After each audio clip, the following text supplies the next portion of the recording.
Est-ce que vous avez des problèmes à faire de petites conversations en anglais?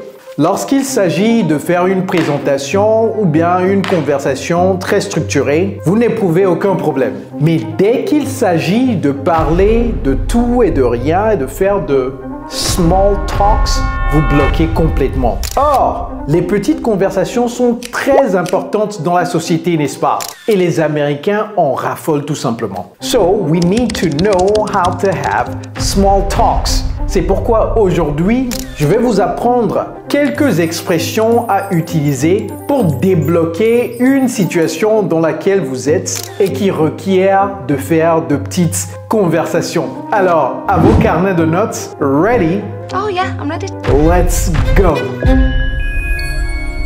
Hello everybody, it's Coach Joe, your English coach. So without further ado, let's learn some small talk expressions. The first one is, let's ask the person about the weather. Ok? Encore une fois, small talk, de petites conversations. Rien d'important, mais cependant c'est très essentiel dans une communication avec un interlocuteur anglophone. Ok, donc demandez à la personne ou bien dites tout simplement, le temps, il fait beau aujourd'hui, n'est-ce pas? Ok, nice weather today, yeah? Nice weather, le temps c'est weather, ce n'est pas the time, ce n'est pas the temperature, the weather. Nice weather today, right? Et ça ouvre la conversation, vous voyez? C'est-à-dire qu'il y a une expression en anglais qui dit to break the ice. Je vais vous apprendre ça. To break the ice. I know you're shy and afraid to break the ice, so I'll start. Je vais l'effacer tout à l'heure, donc prenez note. To break the ice, c'est en quelque sorte engager une conversation avec quelqu'un si vous voyez que c'est un tout petit peu tendu. La personne ne dit rien, vous ne dites rien, donc dites quelque chose pour briser cette glace un tout petit peu. Ok, to break the ice. Nice weather. Donc ça vous aide à briser en quelque sorte la glace. All right? Ou bien, how was your weekend? Vous savez, les gens adorent parler d'eux. Donc, vous posez une question à la personne et vous dites « How was your weekend ?» Mais il y a certaines règles dans la société. Il ne faut pas trop parler de vous, il faut laisser votre interlocuteur parler d'elle ou parler de lui. Et donc ça donne l'opportunité à la personne de parler de son week-end.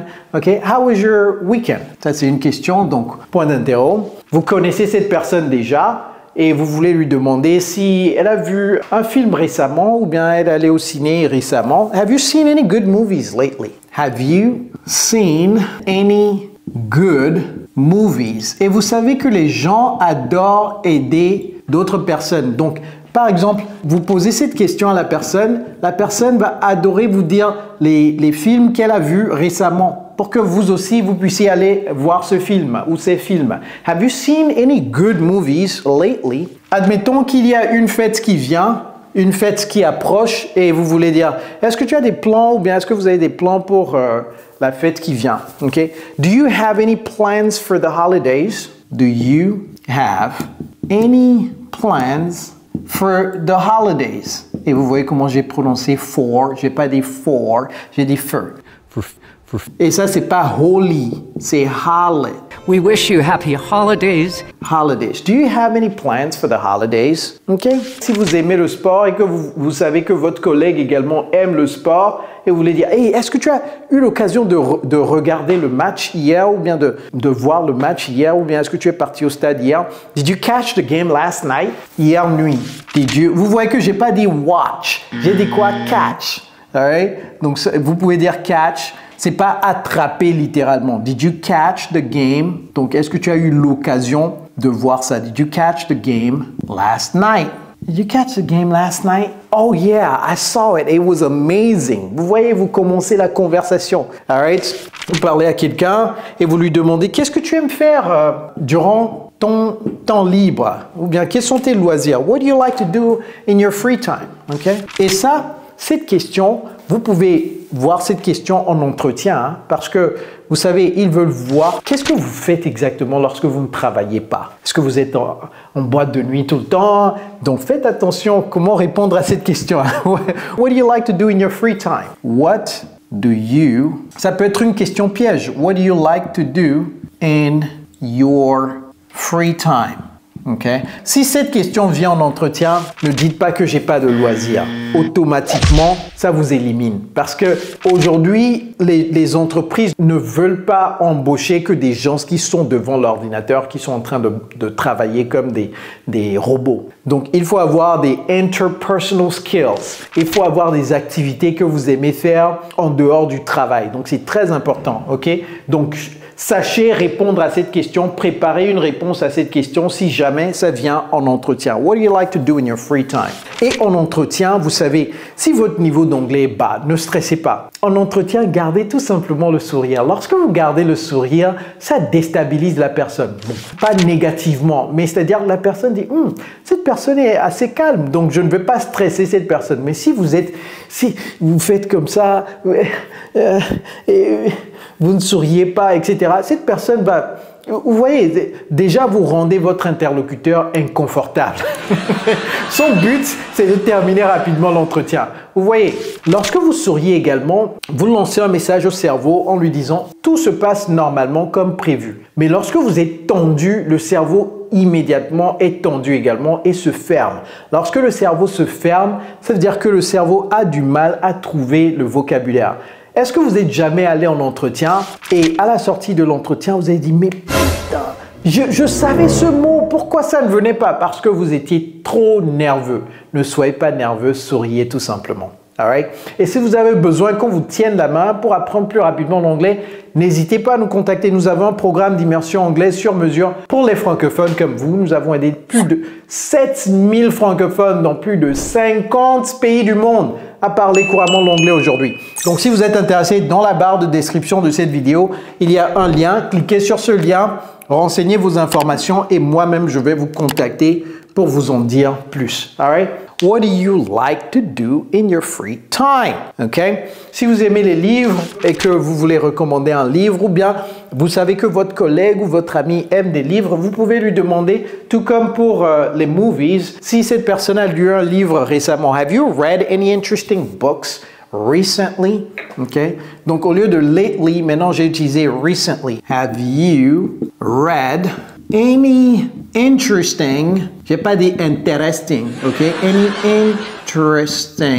Any interesting book ou bien books, ok? Have you read any interesting books? Vous savez déjà, recently et lately sont des frères, même père, même mère, ok? Have you read any interesting books recently? Ça nous fait combien déjà? 1, 2, 3, 4, 5, 6, 7. Ok, pas mal déjà, pas mal. Have you read any interesting books recently? All right. What's your favorite type of music? Ou bien, what's your favorite artist? Par exemple, ton artiste préféré, ta musique préférée. Donc, vous pouvez ajouter tout ce que vous voulez. Ok, et puis vous posez la question, what's your favorite? Et vous mettez ça là-bas. What's your favorite type of food? I like chipjin. Et vous pouvez offrir ce que vous-même vous aimez et demander à la personne ce que la personne aime. Encore une fois, c'est juste de petites conversations, c'est pas structuré. Donc, ce que je mets ici, là, vous pouvez moduler ça, vous pouvez remixer ça, vous pouvez mettre tout ce que vous voulez là-bas. Ok, donc, ici, moi, j'ai dit, what's your favorite type of music? What's your favorite type of music? Et vous voyez, j'ai pas dit musique, c'est music. Okay, what's your favorite type of music? Juste quelque chose pour pousser la personne à parler un tout petit peu. Ok? Alright. Donc, disons que vous rencontrez un inconnu et vous avez commencé à parler. Pour continuer le small talk, vous pouvez dire how do you like living here in the city? Prenons Dubaï par exemple. How do you like living in Dubai? How do you like living in... Si je mets Dubaï là, ne bûchez pas ça. Si la personne vit à Paris, ne dites pas Dubaï. Ouais, donc ne bûchez pas les choses. Donc je vais mettre ça en une autre couleur parce que je sais, il y a des gens là. Hein? Il y a des gens là, vous bûchez tout simplement. Et vous allez dire à la personne Dubaï. La personne va dire Dubaï. I don't live in Dubai. Et vous allez dire coach que je m'ai appris ça. Non. Hein? How do you like living in plus? Ok, plus le pays ou bien la ville ou le village, tout ce que vous voulez. Prenez des captures écran. Alright. Donc ici, what do you like to do in your free time ou bien what do you like doing in your free time? Vous pouvez dire ça d'une façon différente également. Do you have any hobbies? Donc si cette question vient à vous, c'est-à-dire si votre interlocuteur vous pose cette question, sachez que votre interlocuteur veut dire what do you like to do in your free time? Ok? Donc encore une fois, la question c'est do you have any hobbies? Do you have any hobbies? Vous voyez comment je prononce les choses, n'est-ce pas? Do you have any hobbies? Do you have any hobbies? J'ai pas dit hobby, c'est pas hobby. Do you have any hobbies? All right. Have you tried any new restaurants lately? Encore une fois, movies, books, restaurants, food, etc.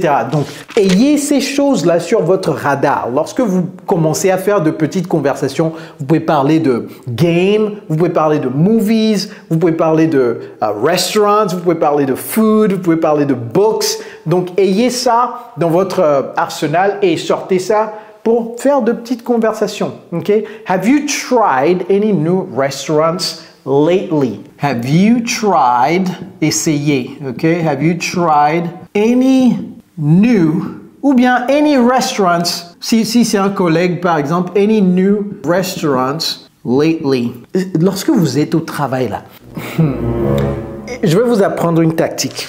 Dans votre téléphone là, allez dans Notes et ayez le nom de vos collègues là dans Notes. Chaque fois que vous faites de petites conversations avec vos collègues et qu'ils vous disent « Oh, j'ai 2 enfants, Émilie et Christine », allez dans Notes. Après, écrivez ça. Tel collègue, Mustapha, son enfant c'est Émilie et sa fille c'est Christine et l'autre fille c'est Émilie. Et elles ont respectivement 7 ans et 5 ans. Écrivez ces choses. S'il vous dit il aime le type jean, écrivez ça dans Notes. Prochainement là, lorsque vous sortez ça, « Oh, comment va Christine ?» Il va dire, waouh, vous vous rappelez du nom de ma fille. Vous voyez, ça c'est de petites astuces pour grimper rapidement les rangs là. Vous voyez, parce que aujourd'hui, c'est pas que quelqu'un qui sait faire des codes, qui sait coder ou bien quelqu'un qui est bien avec les chiffres en finance. Non, non, non, non, non. C'est interpersonal skills. Les gens qui savent tisser des relations, des rapports avec d'autres personnes. Donc, c'est très, très important. Cette tactique que je viens de vous donner là, c'est très important. Si vous n'avez rien gardé ici, cette tactique seule peut vous faire beaucoup, beaucoup, beaucoup d'argent. All right? Have you tried any new restaurants? J'avais pas terminé d'écrire. Any new restaurants lately? Point d'interro. Have you tried any new restaurants lately? Ou bien recently? Okay. Do you have any siblings? Est-ce que vous savez ce que c'est que siblings? Je vais d'abord l'écrire. Do you have any siblings? Siblings, c'est frère ou sœur. Ou bien frère et sœur. Okay. Do you have any? Et vous voyez que chaque fois que je pose la question, je mets any là-bas. Là. Hein? Donc ne dites pas do you have siblings. Et encore moins ne dites pas have you. As-tu, c'est pas have you, c'est do you have. Okay. Do you have any siblings? What's your favorite type of? What's your favorite type of? Qu'est-ce que je vais mettre ici? Je vais poser la question différemment. What food do you like the most? What food do you like the most? Donc maintenant, vous avez 2 façons différentes de poser la question de favorite. Like, what type of music do you like the most? What's your favorite type of music?